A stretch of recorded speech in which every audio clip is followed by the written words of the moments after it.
దృశ్యాలు చూస్తే ఒక్కసారి గుండె దడపడేలా ఉన్నాయి.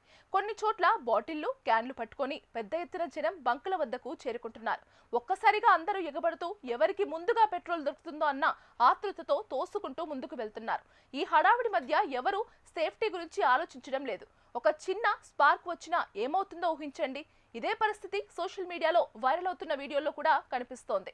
ప్లాస్టిక్ బాటిళ్లు, నీళ్ల డబ్బాల్లో పెట్రోల్ నింపించుకుంటున్న సీన్స్ చూసిన వారికే భయం వేస్తోంది. ఇలాంటి ప్రమాదకర పరిస్థితుల కారణంగానే ప్రభుత్వం ఇప్పుడు కఠిన హెచ్చరికలు జారీ చేస్తోంది. పెట్రోల్ అనేది చాలా సున్నితమైన ద్రవం.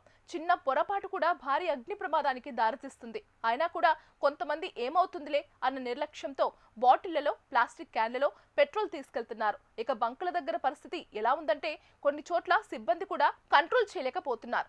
జనం ఎగబడుతుంటే ఎవరికి ఇవ్వాలి, ఎవరికి ఇవ్వకూడదు అన్న గందరగోళం. ఇదే సమయంలో కొన్ని బంకులు పూర్తిగా నిరాకరిస్తూ బాటిళ్లలో పెట్రోల్ ఇవ్వం అని స్పష్టంగా చెబుతున్నాయి. ఇప్పుడు అసలు విషయం, ఇలా బాటిళ్లలో పెట్రోల్ తీసుకోవడం వల్ల జైలు శిక్ష పడుతుందా?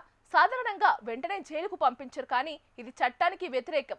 పెట్రోలియం చట్టం ప్రకారం అనుమతి లేకుండా నిల్వ చేయడం, రవాణా చేయడం నేరం.